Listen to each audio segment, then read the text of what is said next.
কয়দিন আগে কাজ হচ্ছে? এক সপ্তাহ। বগুড়ার সদর উপজেলার এরুলিয়া ইউনিয়নের ঘোলাগাড়ি ধাওয়াপিকশন সড়ক।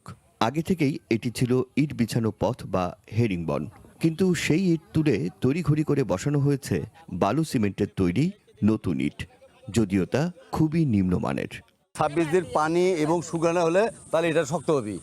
26 দিন তো বয়স দূরস্থান করছো, ওরা আজকে বানাচ্ছে, কালকে দুই দিন পরে নিয়ে আসছে, বিছাচ্ছে, তাহলে বিছালে তাহলে যাবে এইটা। গ্রামের মাটির রাস্তাকে ইট বিছানো পথ বা হেরিংবনে রূপান্তরের প্রকল্প নিয়েছে দুর্যোগ ব্যবস্থাপনা বিভাগ, কিন্তু বগুড়ায় ইটের রাস্তার ইট তুলে আবার সেই রাস্তায় ব্লক ইট বসানো হচ্ছে।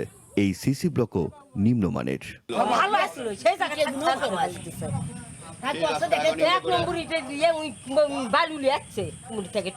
আগে যে রাস্তা আসলো ওই রাস্তা ভালো আসলো, সব কিছু যাচ্ছিল আসতেছিল, রাত পর্যন্ত যাচ্ছে আসতেছিল, সবই হচ্ছে। এখন কোনটাই যাচ্ছে না। বলক তো ইটা নয়, তো বলক রোড জাঙ্গা হয় স্বীকার করে দিই, না হলে পুনরায় জাঙ্গা আছে ওকে এটা পেরে দেয়। ভবিষ্যৎ হোক নিরাপদ, বিনিয়োগ হোক বিশ্বস্ত, আর আমার পছন্দ সল্ট বে। ওয়েলকাম টু সল্ট বে। নিম্নমানের এই কাজের প্রতিবাদ করায় গ্রামের এক ব্যক্তিকে মারধরের অভিযোগ উঠেছে এরুলিয়া ইউনিয়নের চেয়ারম্যান আতিকুর রহমানের বিরুদ্ধে। চেয়ারম্যান বলেছে যে ধাওয়াপিকশনের লোকের কপাল ভাগ্য ফিরে দিলাম। তো তখন আমার হাজবেন্ড বলেছে, হ্যাঁ ভাই আপনি কি ভাগ্য ফিরে দিলেন, যে আমাকে আগের ইটাটাই ভালো ছিল, এখনকার যে ইটা দিচ্ছেন এখানে তো গাড়ি উঠতে পারছে না, এমনিতেই তো ভেঙে যাচ্ছে। এ কথা পরিবর্তে আমার স্বামী ধাক্কাধাক্কি করে চেয়ারম্যান সাহেব। এই তো চুরি দামারির কাজ করতেছেন, এই কথা কেন বলছে? চেয়ারম্যান সহ চেয়ারম্যানের লোকজন সহ তাক পিটিছে। চেয়ারম্যান ধরে যখন লোক মারিচ্ছে তাহলে সেটা কি করবে? এই জন্য ফোন করেনি, তারপরে কাম পাইছে চলে গেল পর্যন্ত। পাশের ইউনিয়ন গোকুল। এই ইউনিয়নের সরলপুর সরকারি প্রাথমিক বিদ্যালয় সংলগ্ন সড়কের কাজেরও উদ্বোধন করা হয়েছিল। 10 জুনের মধ্যে কাজ শেষ হবার কথা থাকলেও সেই কাজ আর শুরু হয়নি। নথি বলছে 700 ও 300 মিটার দৈর্ঘ্যের দুটি সড়কে সিসি ব্লক দিয়ে হেরিংবন সড়ক নির্মাণের 93,53,000 টাকার কাজ পায় পুনম এন্টারপ্রাইজ। ঠিকাদারি প্রতিষ্ঠানটি জেলা আওয়ামী লীগের এক নেতার স্ত্রীর। তবে কাজটি করছেন এরুলিয়া ইউনিয়নের চেয়ারম্যান ও বিএনপি নেতা আতিকুর রহমান নিজেই। কাজের মান নিয়ে প্রশ্ন তোলায় শহীদুল নামে এক ব্যক্তিকে মারধর করার কথাও স্বীকার করেন তিনি। আমার সামনে করছে চোর, সরকারের চোরেরা হচ্ছে এই সোনা তুলে নিয়ে যায়, তামা দিচ্ছে চোরেরা, করছে চোর, সরকারের চোরেরা। কেন বলছে? কেন বলছে?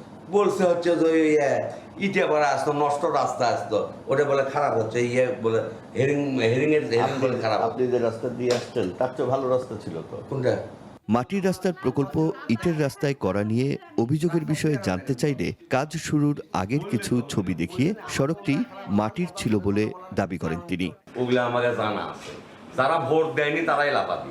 যাচাই করে দেখা যায় ছবিগুলো এরুলিয়ার নয়, বরং এগুলো পাশের গোকুল ইউনিয়নের সরলপুর এলাকার ছবি, যে সড়কের কাজ এখনো শুরুই হয়নি। সদর উপজেলার ক্ষিদ্রধামা মধ্যপাড়া এলাকায় গিয়ে দেখা যায় আরও ভয়াবহ চিত্র। নির্মাণ কাজ শেষ হওয়ার আগেই বিভিন্ন জায়গায় দেবে যাচ্ছে সড়ক, কোথাও গাইডওয়াল নেই, ড্রেনে দেয়া হয়নি কোনো ঢালাই। নিম্নমানের ইট ব্যবহারের অভিযোগ করছেন স্থানীয়রা। সরকার এতগুলো টাকা দিচ্ছে কিসের জন্য? আমার কারণ তাই নেওয়ার জন্য 1 ইঞ্চি করে দিচ্ছে সেই ঢালাইগুলো, দিয়ে সাথে সাথে চলে যাচ্ছে ভেঙে দিয়ে। 6 ইঞ্চি ঢালাই না দিয়ে 3 ইঞ্চি ঢালাই দেয় নাই, দেয় নাই, 3 ইঞ্চি ঢালাইও দেয় নাই। একই টেন্ডারের আওতায় সদরের শেখেরকোলা ইউনিয়নে চলা আরও 2 সড়কের কাজ শেষ হতে না হতেই ধসে পড়ছে সেগুলোর ইট। নথি বলছে 1,61,42,000 টাকার এই 3টি কাজ পেয়েছে লিলি ট্রেডার্স নামে একটি ঠিকাদারি প্রতিষ্ঠান। তবে বাস্তবে কাজটি করছেন বিএনপি নেতা রেজাউল করিম। নিম্নমানের কাজের কথা স্বীকার করে তিনি জানান, ভুলগুলো সংশোধন করা হচ্ছে। কাজের ত্রুটি হতেই পারে, মানে বর্ষার কারণে আপনি এদিকটা মনে করেন যে পানির কারণে হয়ে যাচ্ছে আর কি, পড়ে যাচ্ছে, সেটা ফের আমার মানে পুনরায় মানে আমরা ঠিক করে দিচ্ছি। মাঠে এমন নানা অনিয়ম আর অভিযোগ থাকলেও উপজেলা প্রশাসনিক কর্মকর্তারা কিছুই জানেন না। এখনো আমরা ফাইনাল বিল দেইনি, ঠিকাদারের সাথে কথা বলে যদি এরকম কোনো থাকে তাহলে আমরা একটু সংশোধনপূর্বক আমরা বিল সার করব। স্থানীয় সরকার আইন 2009-এর 34 ধারা অনুযায়ী ইউনিয়ন পরিষদের চেয়ারম্যান বা সদস্যরা এমন লাভজনক কাজে যুক্ত হতে পারেন না, অথচ আওয়ামী লীগ নেতার লাইসেন্সে পাওয়া নিজ এলাকার কাজ প্রকাশ্যেই করছেন ইউপি চেয়ারম্যান নিজেই।